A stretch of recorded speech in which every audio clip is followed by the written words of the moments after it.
about that. This is the original spar that comes with this wing. When you buy the Deablo, as I said, it comes with a standard wing with this spar through it. Now my spar got stuck in the body. It was very, very tight inside this tube. I put a pair of pliers on it to pull it out, and the spar is carbon but it's hollow, and it's just shattered into pieces.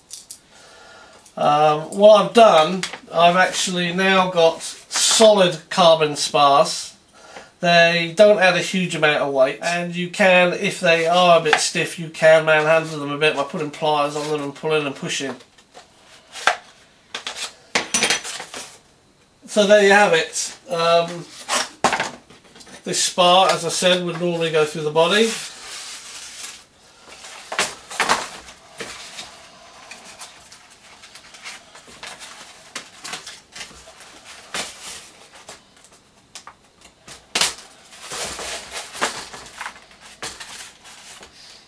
And there you have the Deablo with its standard wing that's been converted to standard size wing with an aileron.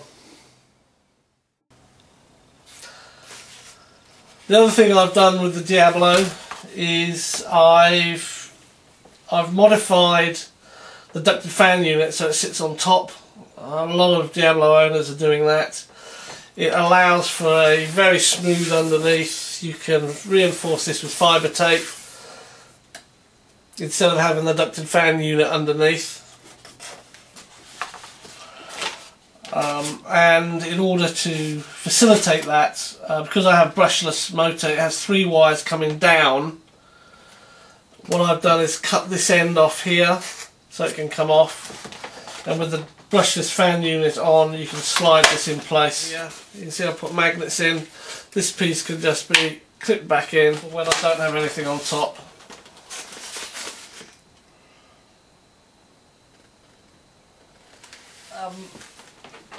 I purchased a spare Electrofly battery, the recommended battery for the Deablo. Now it's a 1500 3-cell LiPo, which is 11.1 volts, and I've now got 2 of them. Just be careful, because it comes with this charger, and what you're supposed to do is plug this balancing cable here into the charger, plug the charger into the mains and let it do the balancing. Well, that's great, but if you're using LiPos, multiple cell LiPos, I swear by it, get yourself a LiPo checker. Here all you do is plug the balance charger on the LiPo checker and it tells me it's at 11.52 volts. I can check the voltage of each cell. Cell 1 is 3.8, cell 2 is 3.85 and cell 3 is 3.8. So, and I also know that this battery is currently 37% full. That is a good battery, good LiPo. I would be quite happy to use it on this charger. I don't use these, I've actually got a different type of charger that I use, but that's a good battery.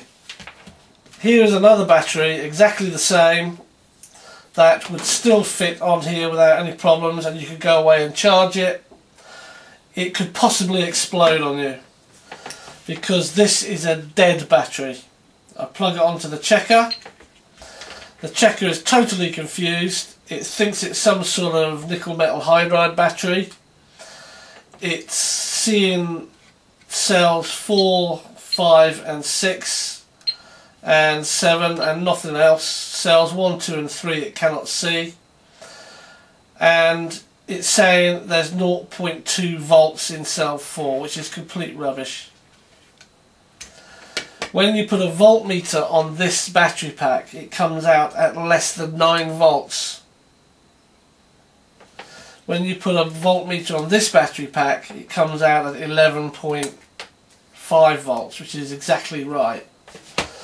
So this has never been used. I got it out of the pack, haven't purchased it. It's a dead LiPo. There's one of the cells has collapsed on it. That's what's happened here.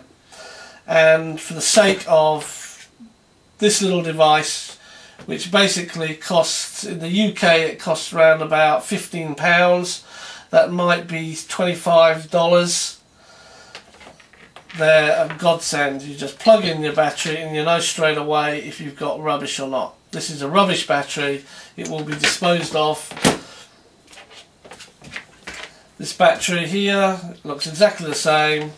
It's a nice LiPo, it's nearly 50% charged, and all the cells have got a good 3.8 volts in them.